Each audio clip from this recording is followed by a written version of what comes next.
রাত্রি শেষে ভোরের আলো আলোক ঝলঝল, আজ প্রভাতে আকাশটি রৌদ্রে ঝলমল। ভোরের পাখি মাতায় যখন আলোর গানে গানে, সেই প্রভাতে মাতব মোরা, ডাকবো নতুন প্রাণে। নমস্কার বন্ধুরা, ব্যানার্জি ফ্যামিলির আরও একটি ব্লগে তোমাদের সকলকে জানাই স্বাগত। আশা করি তোমরা সবাই ভালো আছো, সুস্থ আছো। যারা জানো না তাদেরকে বলে রাখি, আমি রিয়া। আমি ডেলি সংক্রান্ত ভিডিও দিয়ে থাকি আর ঠাকুরের উপরে নানান ট্রিপস ও বাস্তু ট্রিপস দিয়ে থাকি। যদি তোমাদের এই ভিডিওগুলো ভালো লেগে থাকে তাহলে অবশ্যই চ্যানেলটা সাবস্ক্রাইব করে দিও আর পাশের বেল আইকনটা প্রেস করে আমার পাশে থেকো। তো চলো ভিডিওটা শুরু করা যাক। তো প্রথমেই সকালে ঘুম থেকে উঠেই আমার প্রথমে যে কাজটা থাকে সেটা হচ্ছে এক্সারসাইজ করা। তো এটা আমি খুব বেশি দিন হলো শুরু করিনি, একদম নতুন, হাতে গোনা হয়তো 7 থেকে 8 দিন হলো আমি এক্সারসাইজ করছি। কারণ আমার হচ্ছে ব্যাক পেনটা ভীষণভাবে শুরু হয়েছে। আমার 1 বছর 8 মাস মতো সি-সেকশন হয়েছে। আমার বেবির বয়স 1 বছর 8 মাস। তো আমার ব্যথাটা ভীষণভাবে এখন ফিল করতে পারছি, স্পাইনাল কর্ডে ভীষণ ব্যথা হচ্ছে। তার জন্য আর কি এক্সারসাইজ করাটা ভীষণভাবে জরুরি। আর ওষুধ খাওয়া তো সবসময় ভালো না, তো এই এক্সারসাইজ করে যেটুকু ব্যথা কমানো যায় তাই আর কি এক্সারসাইজ করা। আর সকালে উঠে ঘুম থেকে এক্সারসাইজ করা মানে ভীষণ একটা ভালো অভ্যেস। তারপরেই আমি নিচে নেমে এসেছিলাম, নেমে এসে বিছানাটা সুন্দর করে গুছিয়ে নিচ্ছি। কি বলো তো, এক্সারসাইজ করে এসে যদি ল্যাদ খাও না তাহলে সেটা একদমই কাজে দেবে না। কি মর্নিং ওয়াক করে এসে যদি শুয়ে বসে থাকো তাহলে সেটা কিন্তু একদমই কাজে দেয় না।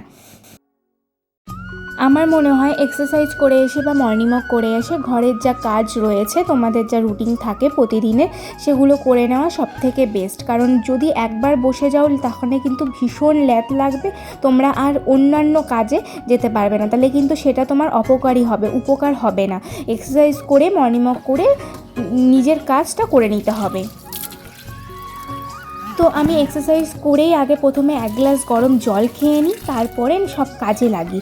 তো এই দিকে হচ্ছে গাছগুলোতে আমি সুন্দর করে জল দিয়ে দিলাম, কারণ আমাদের ব্যালকনিতে অনেকগুলো গাছ আছে। আর এই গরমে যদি সকালেই সূর্য ওঠার আগে জলগুলো না দিই না, গাছগুলো একদম মানে আর্ধেক বেলাতে না শুকিয়ে পুরো একদম মানে খড়খড়া হয়ে যায়।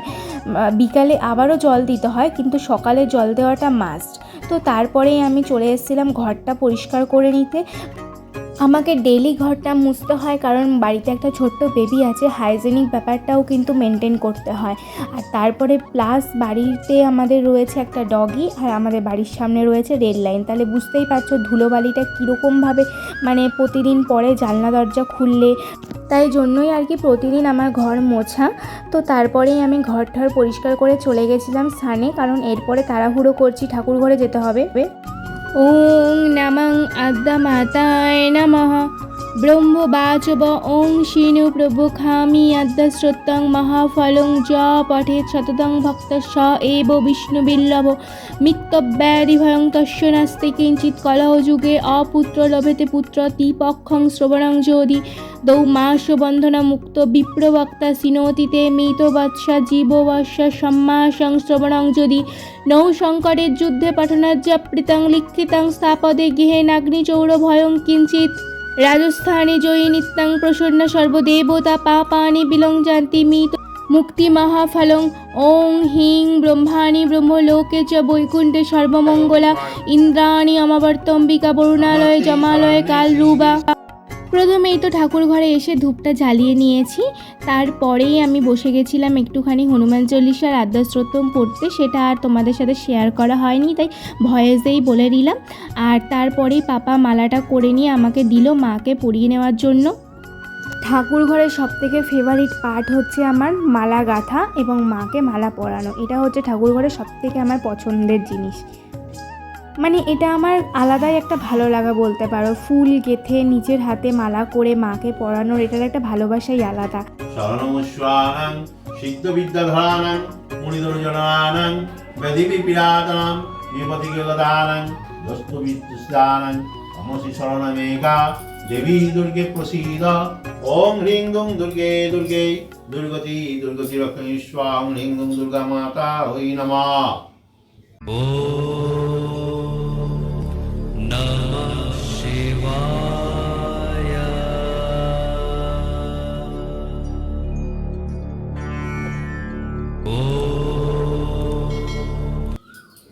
সর্বমঙ্গল মঙ্গলে শিবে সর্বার্থ সাধিকে শরণ্যে ব্রহ্মকে গৌরী নারায়ণী নমস্তুতে সৃষ্টি স্থিতি বিনাশানং শক্তিভূতে সনাতনে গুণাশ্রয়ে গুণময়ে দেবী নারায়ণী নমস্তুতে। এষো পুষ্পাঞ্জলি শ্রীমৎ দক্ষিণাকালিকায় চরণেভ্য নমঃ। এদিকে তো আমি ভোলে বাবার মাথায় জলটা ঢেলে নিয়ে পুষ্পাঞ্জলিটা দিয়ে নিলাম। এই মন্ত্র পাঠ না করলেও শ্রবণ করলেও কিন্তু এর অনেক গুণ, জানো তো। হে দেবী সুপ্রসন্না ভব। মা মাগো, জয় তারা, জয় শিব শম্ভু।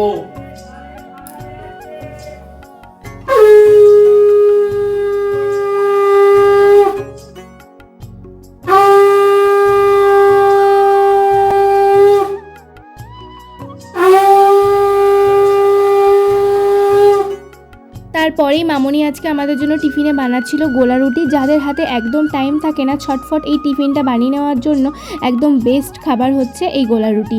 একটু পেঁয়াজ কুচি, লঙ্কা কুচি, ক্যাপসিকাম, ধনে পাতা থাকলে ধনে পাতা, একটা ডিম দিয়ে ভালো করে রুটিটাকে গোলা রুটির মতো, মানে তাওয়া পিঠের মতো আর কি করে নাও, ব্যাস রেডি। এই পিঠ ও পিঠ ভালো করে ভেজে নিলেই তো এটা খেতে এতটাই ভালো লাগে না যে কি বলবো। সিম্পল জিনিস কিন্তু মানে এটা খেতে কিন্তু দারুণ লাগে। তোমরা এই গোলা রুটি কে কে পছন্দ করো অবশ্যই আমাকে কমেন্টে জানিও। আর আমার ভিডিওটা যদি তোমাদের ভালো লেগে থাকে তাহলে কিন্তু অবশ্যই একটা কমেন্ট করতে আর একটা লাইক করতে একদম ভুলো না, কারণ তোমাদের একটা লাইক আমাকে অনেকটা মোটিভেট করে অন্য ভিডিও বানানোর জন্য। তো তোমাদের জন্য এত কষ্ট করে ভিডিও বানাচ্ছে, তোমরা যদি একটা কমেন্ট না করো আমি কিন্তু ভীষণ কষ্ট পাই। তো চলো, এইদিকে তো আমাদের গোলা রুটির একটা পিঠ ভাজা হয়ে গেছে আর একটা পিঠ মামুনি দিয়ে দিল। তো এদিকে চারদিকে একটু তেল দিয়ে দিচ্ছিল, কারণ হচ্ছে যদি লেগে যায়, কারণ এই ধরনের তাওয়া পিঠে কিন্তু খুব রিক্সিভাবে বানানো হয়, কারণ এগুলো চট করে কিন্তু ওঠে না যদি একটু ভুল বা গন্ডগোল হয়ে যায়। তো এই যে ভাজা হয়ে গেছে, এবার সস দিয়ে এটা খেতে কিন্তু জাস্ট অসাধারণ লাগবে।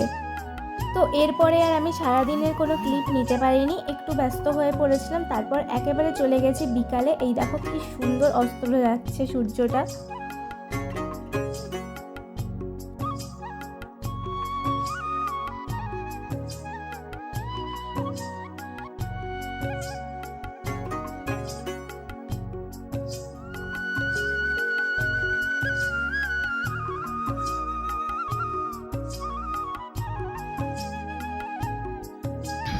আর এদিকে তো চলে এসেছি আমরা বিকালবেলা জ্যাকিকে নিয়ে একটু ছাদে। তো জ্যাকি একটু বল খেলছে আর এদিকে সোনুও খুব মজা পাচ্ছে। আর আমরাও সবাই মিলে ছাদে, এত সুন্দর হাওয়া দিচ্ছে বলে আমরা একটু ছাদে একটু দাঁড়িয়ে রয়েছি, কারণ যা গরম সকাল থেকে থাকে, এই হাওয়ার জন্য মানে একটু হাওয়া দিলেই মনে হয় কতক্ষণে ছাদে যাব।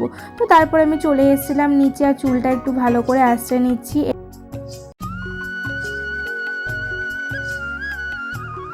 বন্ধুরা, তোমাদের যদি রিকোয়েস্টেড কোনো ভিডিও থাকে তাহলে আমাকে বলো, আমি অবশ্যই চেষ্টা করব তোমাদের সেই রিকোয়েস্টেড ভিডিও বানানোর জন্য।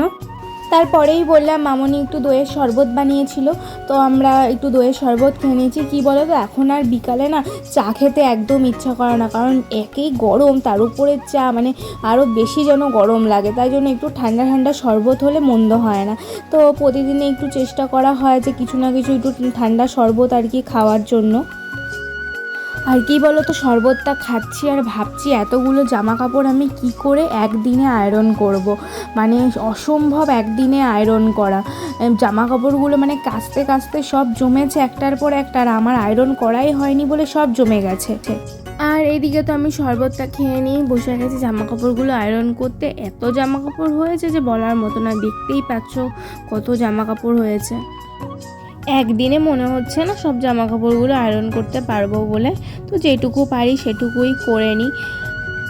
আর কি বলো তো, আমি অত বেশি মানে কোমরটা নিয়ে বসতেও পারছি না, বেশিক্ষণ কোমর নিয়ে কাজ করলেও না ভীষণ ব্যথা হচ্ছে। আর যেহেতু মাথাটা নিচু করে কাজ করতে হচ্ছে তো কোমরেও হালকা ব্যথা হচ্ছে। তো এই যে অলরেডি আমার জামা কাপড়গুলো আয়রন করা হয়ে গেছে, সবগুলো পারিনি, বললামই যে কটা পেরেছি সে কটাই করেছি। আর আলমারিতে সুন্দর করে পাট করে গুছিয়ে রাখলাম। আর এদিকে বরমশাই আমার জন্য রান্না করছে হচ্ছে চিকেন রেজালা, তো সেটাই আর কি এবার খাওয়ার পালা।